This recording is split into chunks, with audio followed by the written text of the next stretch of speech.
తాకట్లో ఉన్న మీ బంగారాన్ని విడిపించి ఆ రోజు ఆన్లైన్ రేటుకి కొంటాం. Sharma gold company. అందరికీ నమస్కారం. నా పేరు మాధురి. ఎవరిని కదిల్చిన సమస్య ఉందా అంటే వాళ్ళు ఏం చెప్తారు? ఎన్నో సమస్యలు పుట్టే విప్పుతూ ఉంటారు. ప్రతి ఒక్కళ్ళకి కూడా ఏదో ఒక సమస్య. వివాహం కాలేదని, సంతానం లేదని, ఉద్యోగం బాలేదని, ఒడిదుడుకులు వస్తున్నాయని, ఏ పని జరగట్లేదని, ఇలా చెప్పుకుంటూ పోతే చాలా రకాల సమస్యలు ఉన్నాయండి. మరి ఈ సమస్యలతో బాధించడానికి గల కారణాలు ఏంటి? దీనికి సంబంధించి మనకి చాలా డీటెయిల్డ్గా తెలియజేయడానికి మనతో పాటు ఉన్నారు ప్రముఖ జ్యోతిష్య పండితులు బ్రహ్మశ్రీ నందిబట్ల శ్రీహరి శర్మ గురువు గారు. నమస్కారం గురువు గారు. వాగర్థావివ సంపృక్తౌ వాగర్థ ప్రతిపత్తయే జగదః పితరౌ వందే పార్వతీ పరమేశ్వరౌ. సదాశివసమారంభాం శంకరాచార్య మధ్యమాం అస్మదాచార్య పర్యంతం వందే గురు పరంపరాం. ఆదిత్యాయ చ సోమాయ మంగళాయ బుధాయ చ గురు శుక్ర శనిభ్యశ్చ రాహవే కేతవే నమః. శృంగేరి జగద్గురు పీఠాధిపతులకి, కంచి పీఠాధిపతులకి నమస్కారములు తెలియజేసుకుంటూ కార్యక్రమాన్ని ప్రారంభిద్దాం. గురుగారు, నిజంగా ఎవరిని కదిపినా కూడా ఏదో ఒక సమస్య చెప్తూ ఉంటారండి. వివాహం జరగలేదని, పెళ్ళి అవ్వలేదని, ఒకవేళ పెళ్ళైనా కూడా సంతానం కలగలేదని, సంతానం కలిగిన వాళ్ళు సక్రమంగా పెరగట్లేదని, సంతానం ఉన్నా రేపు వాళ్ళు మమ్మల్ని ఇలాగ వృద్ధాశ్రమంలో జాయిన్ చేసేసారని, ఇలా ఏదో రక సమస్య ఉంటూనే ఉంటుందండి. అసలు ఈ సమస్యలు రావడానికి గల కారణాలు ఏంటి? ఒకప్పుడు ఇన్ని రకాల సమస్యలు లేవండి మనిషికి.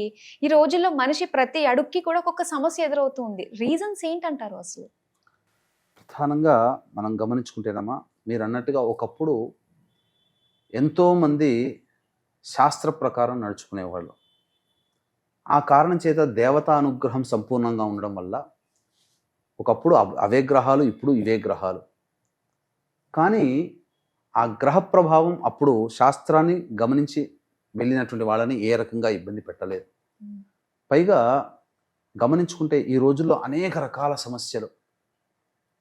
బండెడు సంతానం ఉన్నటువంటి వ్యక్తులు కూడా ఒక్క వ్యక్తి సంపాదనతో జీవితాలు నడిచినాయి. ప్రశాంతంగానే జీవించారు. మన తల్లిదండ్రులు ఎంత ప్రశాంతంగా జీవించారు. ఇప్పుడు మన స్టేజ్కి వచ్చేసేసరికి ఏమైపోయింది?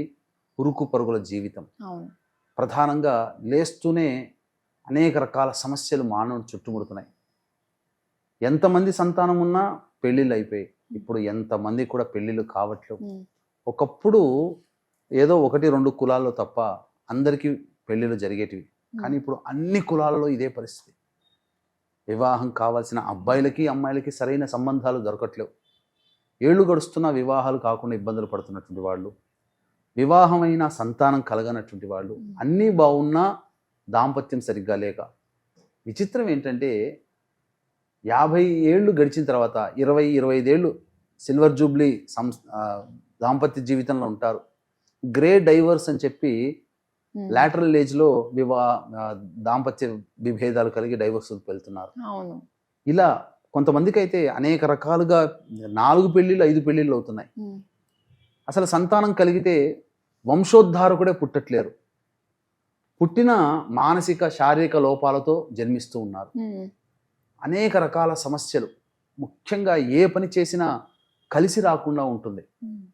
గొప్పగా చదువుకుంటారు, కానీ చదువుకు తగ్గ ఉద్యోగం లభించదు.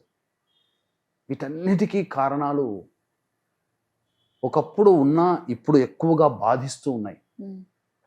ఏంటంటే మానవ జీవితంలో 5 రకాల దోషాలు, ఈ రకమైనటువంటి ఇబ్బందులు కలుగుతున్నాయి.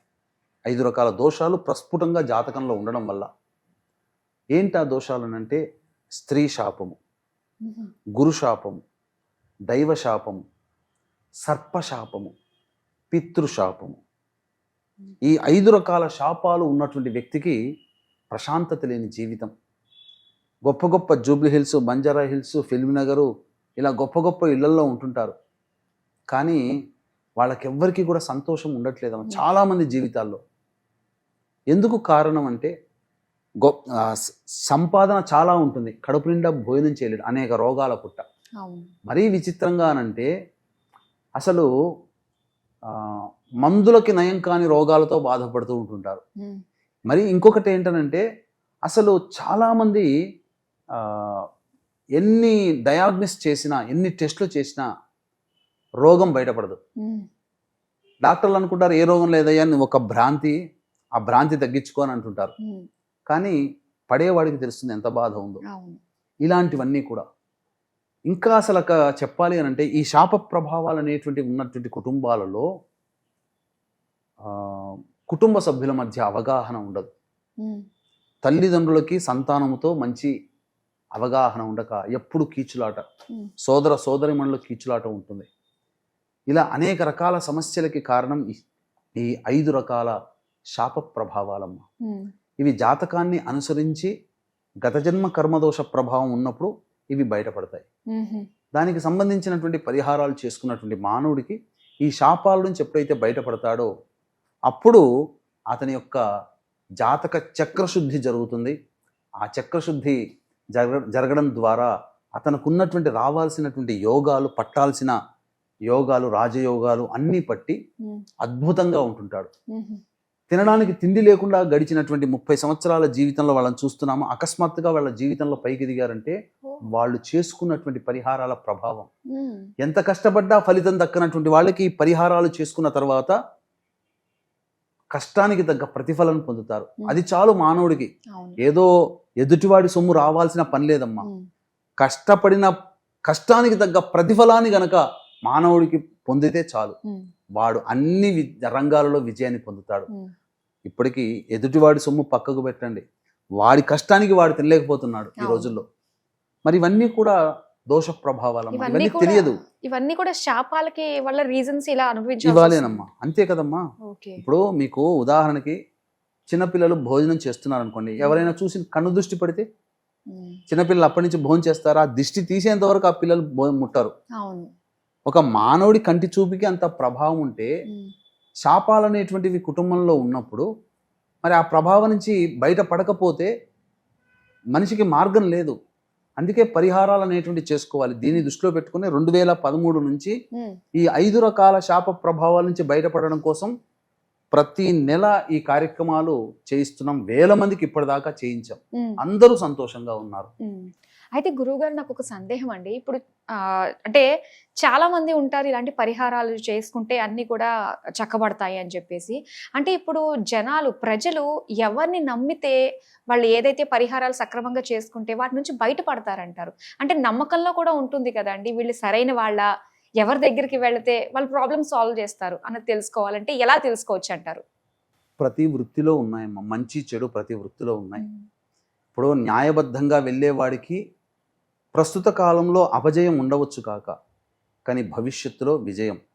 పాండవులు అదే కదా, వాళ్ళు కష్టాలు పడ్డారు కానీ అంతిమంగా విజయం పొంది వరించింది ఎవరిని? పాండవుల్ని. తత్కాలంలో కుట్రలు చేశారు, మోసం చేశారు, అవినీతికి పాల్పడ్డ వాళ్ళు కౌరవులు. తాత్కాలికమైన విజయం లభించింది కానీ అంతిమంగా నష్టపోయింది వాళ్ళు. అలాగే ప్రతి వృత్తిలో ఉంటారమ్మా.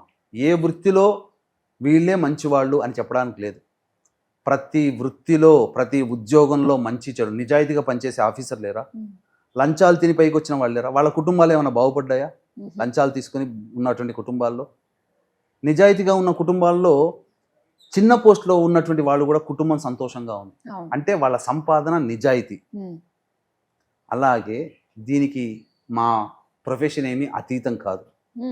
మా దాంట్లో కూడా మంచి అనే వాళ్ళు ఉన్నారు, నిజాయితీగా నియమంగా చేయించగలిగే వాళ్ళు ఉన్నారు. లేనిపోనివి చెప్పేసేసి శాస్త్రాన్ని పక్కకు పెట్టి అశాస్త్రీయమైనటువంటి మాటలతో జనాల్ని బురిడి కొట్టించి మోసం చేసేవాళ్ళు కూడా ఉన్నారు. ఇప్పుడు ఎలా తయారైందంటేనమ్మా, ఒకప్పుడు, అందుకే చెప్పాను, ఒకప్పుడు లేవు, ఇప్పుడు ఎందుకు ఇన్ని రకాలైనటువంటి ఇబ్బందులు వస్తున్నాయంటే ఒకప్పుడు అందరూ చాలా మటుకు 100కి 80 మంది ధర్మబద్ధమైన జీవితాన్ని గడిపారు కాబట్టి ఇటువంటి ఇబ్బందులు ఆ కుటుంబాలు లేవు. మార్పులు వచ్చాయి, కాలానుగుణంగా మార్పులు వచ్చాయి. స్వార్థం పెరిగిపోయింది, అవినీతి పెరిగిపోయింది, అక్రమాలు పెరిగిపోయాయి, మోసాలు పెరిగిపోయాయి, నయవంచనలు పెరిగిపోయాయి. ఈ నయవంచన ఇప్పుడు పూజల పేరిటి మీద జరుగుతున్నాయి. నయవంచనే చేస్తున్నారు. ఎలా అంటే ఈ పితృశాపానికి కొన్ని లక్షణాలు ఉన్నాయి. ఈ స్త్రీ శాపానికి, పితృశాపానికి, దైవ శాపానికి, సర్పశాపానికి, గురు శాపానికి, ఈ 5 రకాల శాపాలకి జాతకరీత్యా ఉన్నటువంటి కొన్ని సిగ్నిఫికెన్సెస్ ఉన్నాయి. ప్రధానంగా నవమాధిపతి పితృకారకుల్ని దృష్టిలో పెట్టుకొని మాత్రమే చెప్పబడినటువంటిది. ఇప్పుడు ఏం చేస్తున్నారంటే శుభకరుడైనటువంటి గురువుని కూడా, గురుగ్రహాన్ని కూడా ఈ శాపాల్లోకి లాగారు. శుక్రుని లాగారు, కుజుణ్ణి లాగారు, రాహుకేతుల్ని లాగారు. వీళ్ళ గ్రహాలన్నీ పేర్లు చెప్పి ఇవన్నీ ఉండడం వల్ల ఈ శాపాలు అంటున్నారు. మరీ విచిత్రం ఏంటంటే, ఎంత దౌర్భాగ్యమైనటువంటి నయవంచన అంటే, ఉన్నవే 27 నక్షత్రాలు. 27 నక్షత్రాలలో 19 నక్షత్రాల్లో పుడితేనే దోషం అంటున్నారు. ఈ 5 రకాల శాపాలు ఈ 19 నక్షత్రాల్లో పుట్టినందువల్ల వస్తాయి. మిగతా 7 నక్షత్రాలలో, మిగతా 8 నక్షత్రాల్లో జన్మిస్తే వాళ్ళు పుణ్యవంతులు. ఈ 19 నక్షత్రాల్లో పుట్టినట్టునే పాపం చేసుకుంటేనే 19 నక్షత్రాల్లో పుడుతున్నారని చెప్పి ఎక్స్ప్లాయిట్ చేస్తున్నారు. అసలు శాస్త్రంలో ఇది లేదమ్మా. చెప్పాలి అని అంటే ఈ 5 రకాల శాప ప్రభావాలకి నక్షత్రాలకి అసలు సంబంధమే లేదు. గ్రహాల స్థితిగతులు ఇది ఒరిజినల్. దీన్ని నేను ఛాలెంజ్ కూడా చేస్తాను. అసలు ఇప్పుడు ఈ 19 నక్షత్రాలని చెబుతున్నారు కదా, ఏ శాస్త్రంలో ఏ గ్రంథంలో రాసి ఉంది? ప్రమాణం కావాలి కదా.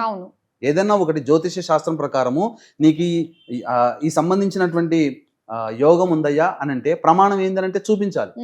ఈ 19 నక్షత్రాల్లో పుడితే దోషము, ఈ 5 రకాల శాపాలు ఉన్నాయి చెప్పే వాళ్ళ దగ్గరికి వెళ్ళి ప్రమాణం చూపించమనండి, నోరెలా పెడతారు. ఎందుకంటే అది మోసం కాబట్టి. ప్రమాణం లేదు. ఎందుకంటే 2013 నుంచి 2013 సంవత్సరం నుంచి ఈ యొక్క 5 రకాల దోషాలకే కాకుండా అనేక రకాలైనటువంటి జాతకపరమైన దోషాలకి తెలియచేస్తూ పరిహారాలు చేయిస్తూ ప్రజల్ని ధర్మ మార్గం మీద నడిపిస్తూ వస్తున్నాం. మా తల్లిదండ్రులు నేర్పిన సంస్కారం. మోసం చేసి బ్రతకమని చెప్పలేదు. ఈనాడు చేస్తుంది చాలామంది మోసం, నయవంచన చేస్తున్నారు. అసలు ఎవరైనా చెబితే, పెద్దవాళ్ళకి చెప్తే నవ్వుతున్నారమ్మా. ఈ 19 నక్షత్రాలు ఎక్కడైనా ఉన్నాయని చెప్పి నేను చాలామంది పెద్దవాళ్ళని, నాకు తెలియదేమో, కొత్తగా వచ్చిందా ఇది, అంతకు ముందుందా, నేను కనుక్కోలేకపోయానా, నాకెందుకు తెలియలేదు అని చెప్పి నేను అనుకొని చాలామందిని అడిగితే అసలు ఎక్కడ ఈ యొక్క 5 రకాల శాపాలకి ఈ నక్షత్రాల్లో పుట్టినందువల్ల దోషము, ఈ 5 రకాల శాపాలు ఈ నక్షత్రంలో పుట్టితేనే దోషం వస్తుందని ఎక్కడా చెప్పలేదు. మరింతమైనటువంటి దోషం ఏంటంటేనమ్మా, ఈ యొక్క దోషాలు ఉన్నాయని చెప్పి ప్రజల్ని భయభ్రాంతులకు గురి చేసి, అవసరం ఉన్నా లేకున్నా ఈ దోషం ఉందని చెప్పి భయపెట్టి తీసుకుపోయి చేయిస్తున్నారు. ఎలా చేయిస్తున్నారు అని అంటే, అసలు చెప్పాలి అని అంటే శాస్త్రబద్ధంగా జరగట్లేదు. ఈ పితృదోషము, సర్పశాపము, దైవశాపము, గురుశాపము, స్త్రీ శాపము తొలగిపోవాలంటే ఈ పరిహార క్రియలకి సుమారు 4 నుంచి 5 గంటల కార్యక్రమం పడుతుంది. కానీ గంటం బావులో ఈ 5 రకాల శాపాలని టకటక లేపి పడేస్తున్నారు. ఎలా అండి అసలు? అది మోసం. ఎంత మోసం అమ్మా! అసలు అన్నిటికంటే ముఖ్యంగా ఒక్క బ్రాహ్మణి పెట్టి ఆ ఒక్క బ్రాహ్మణితోనే మొత్తం అన్ని జరిపిస్తున్నారు. అప్పుడు పితృశాపాలు ఉన్నప్పుడు వాళ్ళ తండ్రుల పేర్లు, వాళ్ళ ముత్తాతల పేర్లు అన్ని చదువుకోవాల్సి ఉంటుంది కదండి. ఉంటుందమ్మా. మరి అలాగే సామూహికంగా చేసినప్పుడు ఒకళ్ళకొకళ్ళు అది ఎలా? అదే కదమ్మా. ఇప్పుడు మీ ఇంటికి వస్తారమ్మా, ఒక గమనిస్తాను, మీ ఇంటికి బంధువులు వచ్చారు, ఒక 10 మంది వచ్చారు అనుకున్నాం. మీరు ఒక్కరు టీ పెడితే టీ ఒకే రకమైన టేస్ట్ వస్తుంది కదా. ఈ 10 మందికి మీరు 10 మంది వంట వాళ్ళని పిలిపించి ఒక్కొక్కళ్ళని ఇచ్చారనుకోండి, ఒక వంటవాడు మంచి చేస్తాడు, ఒక వంటవాడు చేస్తాడు, ఒకరు మంచిగా ఉండదు. 10 మందికి 10 మంది వంటవాళ్ళని పెడతారా? అప్పుడు రుచి తెలుస్తుందా? అలాగే ఇక్కడ ఏంటంటే టార్గెట్ బేస్డ్గా జరుగుతుంది మోసం అనమాట. మోసం అంటే ఇదే, టార్గెట్ బేస్డ్గా చేసేసి గంటం బావులో ఒక బ్యాచ్ని లేపేయాలి, ఇంకో గంటం బావులు ఇంకో బ్యాచ్, ఇంకో గంటం బావులు ఇంకో బ్యాచ్, ఇలా అయిపోయేసేసి ఇక వాళ్ళకందరికీ కూడా మోసమే ఇది. అంటే వాళ్ళ స్వలాభం కోసం ఇలా చేస్తున్నారు. కానీ శాస్త్రం ప్రకారం కాదు. 4 నుంచి 5 గంటలు పడుతుంది. మొదలుపెట్టిన దారభ్యత ఆ యొక్క నదిలో చేసినటువంటి కార్యక్రమం అంతా నిమజ్జనం చేసేంత వరకు కూడా పట్టేటువంటి సమయం ఇంత. మరి ఎక్కడ జరుగుతుంది? జరగట్లేదు. ముఖ్యంగా ఈ పంచకలశారాధన ఇవన్నీ ఎట్లా అంటేనమ్మా, ఇప్పుడు ఎలా జరుగుతుందంటే, ఒక పెద్ద గుండ్రంగా కూర్చొని ఒక మైదానంలో కూర్చొని, ఒక మైదానంలో ఒక క్రికెట్ టీం ఆడితే బాగుంటుంది, ఒక మైదానంలో 10 జట్లు ఆడితే ఎట్లుంటది? ఏ జట్టు బాల్ ఎక్కడ పోతుందో తెలియదు. ఫుల్ కన్ఫ్యూజన్ అసలు. 10 జట్లు అంటే 100 మంది అక్కడ ఆడుతుంటే ఎట్లుంటదమ్మా? అట్లా ఉంటుంది అక్కడ. తద్వారా గజిబిజితో చేసుకున్నటువంటి పోయాము, ఏదో చేసుకుని వచ్చామన్న వాళ్ళే చాలా మంది చెప్తున్నారు, మేమేదో మోసపోయాము, అనవసరంగా టెంప్ట్ అయిపోయాము, ఆ పూజల్లో మేము చేసుకొని టెంప్ట్ అయిపోయాము, ఉమ్. కానీ మాకు సరిగ్గా జరగలేదు. కానీ ఒక్క- మోసపోయిన తర్వాత తెలుస్తుందండి. మోసపోక ముందే దీని గురించి ఎలా మాయ. తెలుసుకోవాలి? ఇప్పుడు ఎందుకనంటే ఈ 19 నక్షత్రాలు చెప్పారు కదా, ఆ, మంచి చెప్పినా మనం మంచి చెప్పినా అర్థం కాదు, ఓకే. చెడు చెప్తేనే ఆ చెడు ఉందేమో అని చెప్పేసి అని ఇదే నిజం అనుకొని పోతున్నారు. అవునవును. అది జరుగుతుంది అక్కడ మోసం. ఉమ్. ఇది అంతేకాకుండా గణపతి పూజ, పంచకలశ ఆ దేవత ఆరాధన, పితృదేవత ఆరాధన, అసలు శాస్త్రబద్ధముగా ఈ నారికేళములో పితృబంధనము చేసి ఆవాహన చేయట్లేరు. అక్కడ పితృబంధనమే జరగట్లేదు. ఉమ్. జరగనప్పుడు అది ఏం తెలుస్తుంది? ఇప్పుడు బ్రాహ్మణులకైతే ఆ కార్యక్రమం తెలుస్తుంది, సామాన్యులకి ఏం తెలుస్తుంది? ఏది చేసినా నమ్ముతున్నారు. అవును. అది ఇక తర్వాత త్రిపిండి శ్రాద్ధము జరుగుతుంది, తర్వాత పంచసూక్త పారాయణం జరుగుతుంది. మరొక గొప్ప విశేషం ఏంటంటే ఒక 10 నుంచి 15 మంది బ్రాహ్మణులు వచ్చి పంచసూక్త పారాయణాలు చేయాలి, మంత్రపఠనం చేయాలి. ఉహుం. ఇలా మోసపోయి గంటంబావులో చేయించుకొని వస్తున్నారు కదా, అసలు వాళ్ళకి ఆ పారాయణమే జరగట్లేదు. తదనంతరం హోమం దగ్గర తక్కువలో తక్కువ 3 బ్రాహ్మణులు హోమ ద్రవ్యాలు వేస్తూ ఉండాలి. ఉమ్. ఇక్కడ మొట్టమొదలు పెట్టినవాడు ఒక బ్రాహ్మడు, ఆ బ్రాహ్మడితోనే అన్నీ చేసేస్తారు. ఉమ్. ఎలా ఉంటుందంటే కలగా పులగంలాగా ఉంటుంది, అసలు సరిగ్గా జరగదు. ఇప్పుడు ఒక పెళ్ళికి వెళ్తారమ్మా, 1000 మంది వస్తారనుకోండి, తలా 100 మందికి ఒక వంటవాడిని పెడితే ఒక వంటవాడు మంచిగా రుచిగా చేస్తాడు, ఇంకో 100 మందికి వంట చెడిపోతుందిగా, వాడు సరిగ్గా చేయలేకపోతే. అవును. వాడు అందరూ పర్ఫెక్ట్ మాస్టర్స్ ఉండరు కదా. ఉమ్. అట్లాగే తలా ఒక్కడిని పెడితే చేయించేవాడు ఉంటాడు, దానం తీసుకునేవాడు వచ్చి కూర్చొని చెప్తాడు. ఉమ్. వాడు చేయించేవాడా, దానం తీసుకునేవాడా, హోమం దగ్గర కూర్చొని మంత్రం చెప్పేవాడా, కార్యదక్షత ఉన్న బ్రాహ్మణుడా అని వీళ్ళకి ఏం తెలుస్తుంది? ఏదో 4 మంత్రాలు చదవగానే అయిపోయిందని అనుకుంటారు. సంకల్పమే చెప్పట్లేరమ్మా సరిగ్గా. ఉమ్. పితృ సంకల్పము, శుభ సంకల్పం, అశుభ సంకల్పం, ఇలా ఉంటుంది మోసం అనేది. ఉమ్. ఇంతకీ మోసానికి గురైన తర్వాత కూడా తెలుసుకోలేకపోతున్నారు. ఉమ్. అటువంటి సొమ్ము ఆ వ్యక్తులకి రాణించదు. ఉమ్. కుటుంబంలో సంతాన శోకం. ఒక మహా గొప్ప వ్యక్తి, ఇలాగే వృత్తిలో ఉన్నటువంటి వ్యక్తి అక్రమంగా వచ్చిన వాళ్ళకి లేని వాళ్ళకి ఇలా దోషాలు చెప్పడం వల్ల తన సంతానాన్ని నష్టపోవాల్సి వచ్చింది. ఉమ్. పోతూ పోతూ సంతానహీనుడైపోయాడు. ఉమ్. ఇవన్నీ పాపాన్ని మూటగట్టుకోవడం. కాబట్టి వీక్షించేటువంటి ప్రేక్షకులు ఇటువంటి నష్టాలు అనేటువంటివి ఉంటాయి కాబట్టి సరైనటువంటి వ్యక్తుల దగ్గరనే ఇటువంటి కార్యక్రమాలు చేసుకోవాలమ్మా. అలానే గురువుగారు ఇంకొకటి ఉంటుంది కదా, అంటే మన జాతకాన్ని బట్టి మనకి తెలుస్తుంది మనకి ఏ శాపాలు ఉన్నాయి అని చెప్పేసి. ఇప్పుడు జాతక చక్రం వేయించుకున్న వాళ్ళకి ఓకే, మరి జాతక చక్రం అంటే లేదు, జాతకం లేదు, పుట్టిన సమయం లేదు, అలాంటి వాళ్ళకి ఈ శాపాలు ఉన్నాయని ఎలా తెలుస్తుంది? వాటి నుంచి ఎలా బయటపడచ్చు అంటారు? అంటే ఈ యొక్క శాప ప్రభావాలు అంటే ఏంటమ్మా, కుటుంబంలో కొన్ని రకాలైనటువంటి లక్షణాలు గనక ఉంటే ఈ యొక్క శాపానికి గురవుతారని చెప్తుంది. కాబట్టి ఏమా లక్షణాలు అంటే, తండ్రి వైపు 6 తరాలు, తల్లి వైపు 3 తరాల్లో దుర్మరణాలు. అంటే road accident, fire accident, suicide attempt, నదిలో బావిలో పడి చనిపోవడం, ఇంట్లోంచి వెళ్ళిపోవడం, లివర్ ఫెయిల్యూర్, కిడ్నీ ఫెయిల్యూర్, క్యాన్సర్తో చనిపోవడం, 60 సంవత్సరాల లోపల ఏ విధంగానైనా చనిపోయినా, సంబంధం లేకుండా ఎలా చనిపోయినా, అలాగే ప్రధానంగా కాలసర్పదోషంలో జన్మించిన, కరోనాలో చనిపోయినా, అలాగే చనిపోయిన తర్వాత పిండ ప్రదానాలు చేయలేకపోయినా, ఇంట్లోంచి వెళ్ళిపోతారు, బతికున్నారో లేదో తెలియదు, చనిపోతారు, వాళ్ళకి సంస్కార క్రియలు ఉండవు, అలా ఉన్నా. అంతేకాకుండా కొన్ని లక్షణాలు కుటుంబంలో అంటే తరచూ ప్రమాదాలకు గురవుతున్నా, నరదృష్టి, నరఘోష, ప్రయోగ బాధలకి గురవుతున్నా, అలాగే మందులు కాని నయం కాని రోగాలతో బాధపడుతున్నా, ఎన్ని టెస్టులకు వెళ్ళినా ఆ టెస్టులు బయటపడవు, అంతా బాగుందంటారు కానీ అనారోగ్యంతో బాధపడుతున్నా, కుటుంబంలో ఆడపిల్లలే సంతానం ఉంటారు, పురుష సంతానం ఉండదు, అటువంటి కుటుంబంలో, అలాగే కులాంతర మతాంతర వివాహాలు ఏ కుటుంబంలో జరుగుతాయో ఆ కుటుంబంలో, మరియు సంతానము శారీరక మానసిక లోపాలతో జన్మించిన, సంతానం సంఘ విద్రోహకర శక్తులతో ఉండి కారాగార శిక్షను అనుభవించిన, ఇవన్నీ కూడా ఈ 5 రకాల శాపాలకి గురయ్యే వాళ్ళ లక్షణాలు ఇలా ఉంటాయి. అంతేకాకుండా కుటుంబంలో ఇంట్లో తరచూ జిల్లె పురుగులు, బొద్దింకల బెడద ఎక్కువగా ఉన్నా, మరియు గోడలకి క్రాక్స్ వస్తూ ఉన్నా, నల్లాలు ఎన్ని కొత్తవిగా మార్చినా మళ్ళీ బొట్టుగా కారుతూ ఉన్నా, చేతిలోని ఆహారం తరచూ నేలపాలవుతున్నా, అలాగే తరచూ పెద్దవాళ్ళు కలలోకి వస్తున్నా, తరచూ డైవోర్సులు అవుతూ ఉన్నా, సంతానం కలగకుండా ఇబ్బంది పడుతున్నా, ఏ ఉద్యోగంలో పిల్లలు స్థిరంగా లేకపోయినా, వీళ్ళతో పాటు పెళ్ళైన కుటుంబాలు కొన్ని ఉంటాయి, అవి చాలా పైకి వస్తాయి కొన్ని కుటుంబాలు. కానీ కొన్ని కుటుంబాలు ఎక్కడ వేసిన గొంగడ అక్కడే ఉంటుంది. అటువంటి కుటుంబాలలో కాకపోతే ఎంతో గొప్పగా బ్రతుకుతారో ఒక అనాలోచిత నిర్ణయం తీసుకొని పూర్తిగా నష్టపోతారు. ఫ్లైట్లో తిరిగే వాళ్ళు సైకిల్ మీదకి వస్తారు.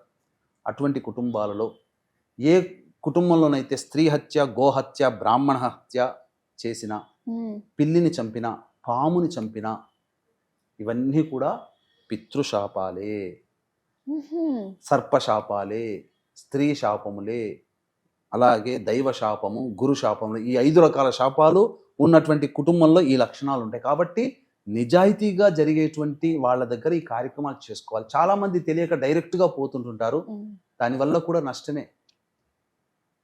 కాబట్టి ఇలాంటి 19 నక్షత్రాల్లో జన్మిస్తేనో, లేకపోతే అట్లా మందలుగా తీసుకుపోయి అతను చేయించకుండా సరిగ్గా చేయించిన వాళ్ళ దగ్గరకు పోతే నష్టమేనమ్మా.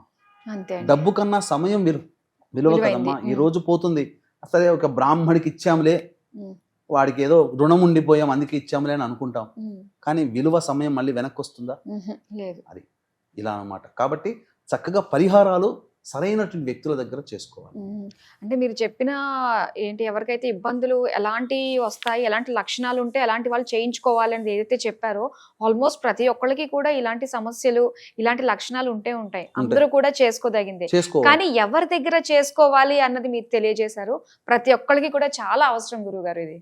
మరి దీనికి సంబంధించిన శాపాలకి పరిహారం మీరు చేయిస్తారా? ఇక్కడ గమనించాల్సినటువంటి అంశం ఏంటంటే 2013 సంవత్సరం నుంచి కూడా మనం దగ్గరుండి ఈ యొక్క కార్యక్రమాలన్నీ కూడా నిజాయితీగా చేయిస్తున్నాం. అయితే మనము ఇక్కడ ఎందుకోనంటే ఇలాంటి నష్టాలు చాలామంది మోసాలు చేస్తున్నారు కాబట్టి అటువంటి వాళ్ళని బారిన పడకుండా సశాస్త్రీయముగా మంచిగా చక్కగా ఈ కార్యక్రమాలని చేయించడం జరుగుతుంది. కాబట్టి అవకాశం ఉన్న వాళ్ళు ఇప్పుడు ఏంటంటే ఈ 27వ తారీఖు రోజున అమావాస్య ఆదివారం అయింది, అద్భుతమైనటువంటి రోజు. కాబట్టి ఈ అమావాస్య ఆదివారం అశ్విని నక్షత్రం ఉన్నటువంటి రోజున మనం ఈ కార్యక్రమాలు చేయిస్తున్నాం. కాబట్టి అవకాశం ఉన్న వాళ్ళు కార్యక్రమాలందరితో కాంటాక్ట్ చేసి ఈ కార్యక్రమంలో ఎలా పాల్గొని, ఎందుకంటే ఒక గురువుగా మిమ్మల్ని ధర్మబద్ధముగా నడిపిస్తూ అంతే విధానంగా ఈ శాస్త్రీయబద్ధంగా, శాస్త్రానికి లోటు లేకుండా మంత్ర సహితముగా, శాస్త్ర సహితముగా ఈ కార్యక్రమాన్ని మనం చేయించడం జరుగుతుంది. కాబట్టి ముందుగా తెలియచేసి ఈ కార్యక్రమంలో రిజిస్టర్ చేసుకుంటే ఒక అవగాహన వస్తుంది. కాబట్టి దానికి ఏర్పాట్లు మనం చేయాలి. ఎందుకనంటే మంత్రంలో లోటు లేనిటువంటి వాళ్ళని మనం ఏర్పాటు చేసుకోవాలి. అలాగే ఆ సంబంధించినటువంటి వస్తు భాండారాలు కూడా మనం సమకూర్చుకోవాలి. ఇదంతా ఏదో వచ్చాం కదా, చేశాం కదా అని చెప్పి కాకుండా, ఇలా కాకుండా శాస్త్రీయబద్ధంగా ఒక 4 గంటల పాటు కూర్చోనగలిగేటువంటి వెసులుబాటుతో ఉండాలమ్మా. అన్నిటికంటే ముఖ్యంగా కుటుంబంలో మోక్షాన్ని పొందనటువంటి ఆత్మలకి మనం మోక్షాన్ని ప్రసాదిస్తున్నాం.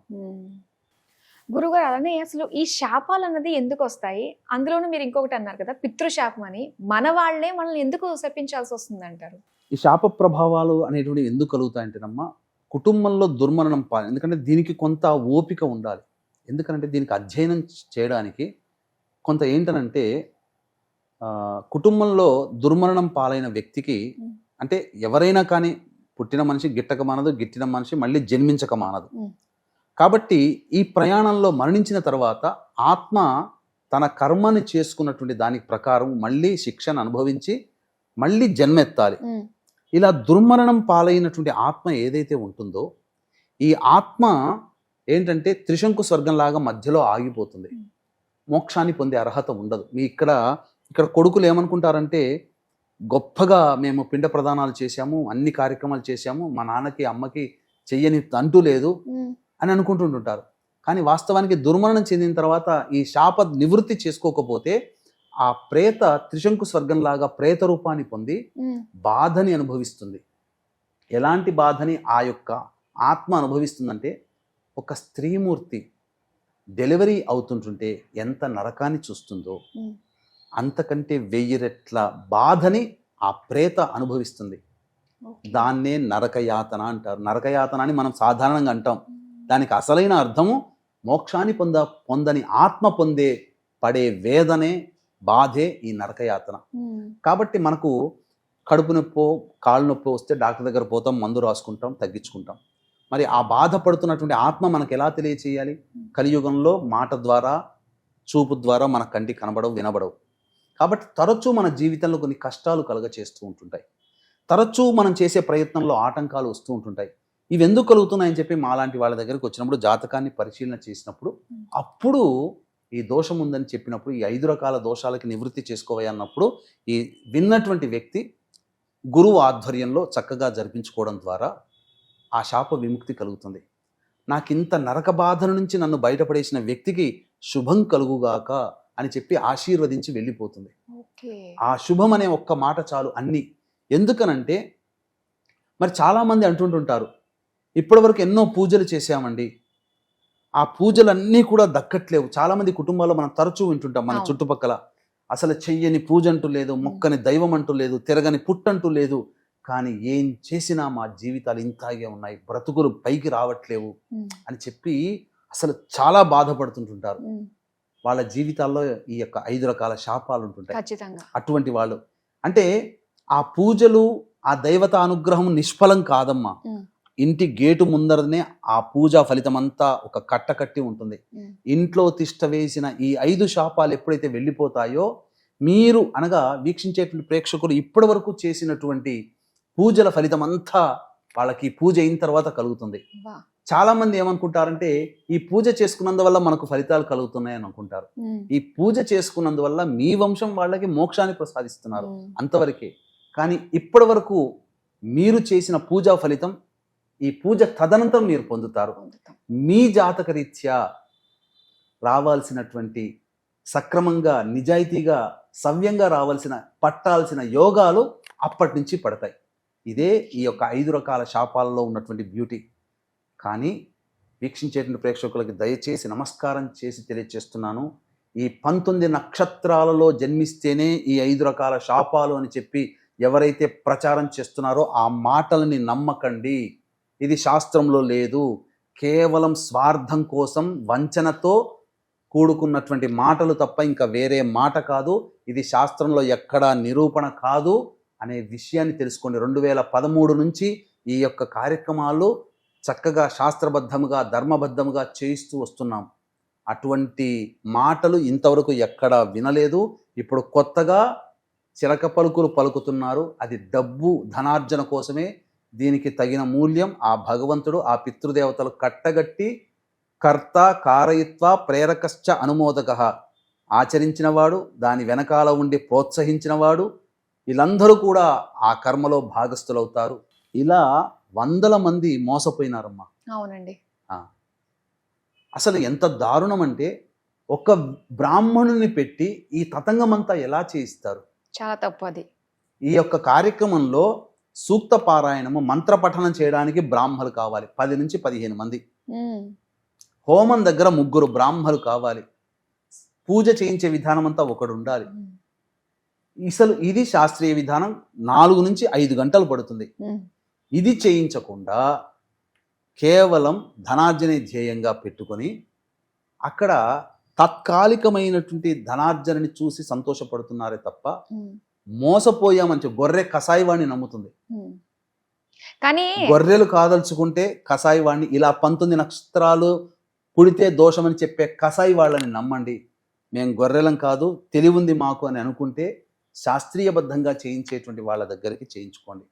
నా దగ్గరే చేయించుకోమని నియమం లేదు. కాకపోతే ఒక వెసులుబాటు నా దగ్గర ఏముంటుందనంటే, ముక్కు మొహం, ఇప్పుడు మనం ఏదన్నా ఫోన్ కొనాలన్నా, ఏ వస్తువు కొనాలన్నా, 1 లీటర్ బాటిల్ తాగడానికి కొనాలన్నా, బ్రాండెడ్ కంపెనీ వాటర్ బాటిల్ 20 రూపాయలు ఖర్చు పెట్టినా, 5 రూపాయలు ఖర్చు పెట్టినా బ్రాండెడ్ కదా, మంచిదా కాదా అని చెప్పి 5 రూపాయలు ఖర్చు పెట్టేటప్పుడు కూడా మంచిదా కాదా, వర్త్ఫుల్ అని చెప్పి ఆలోచిస్తున్నామే.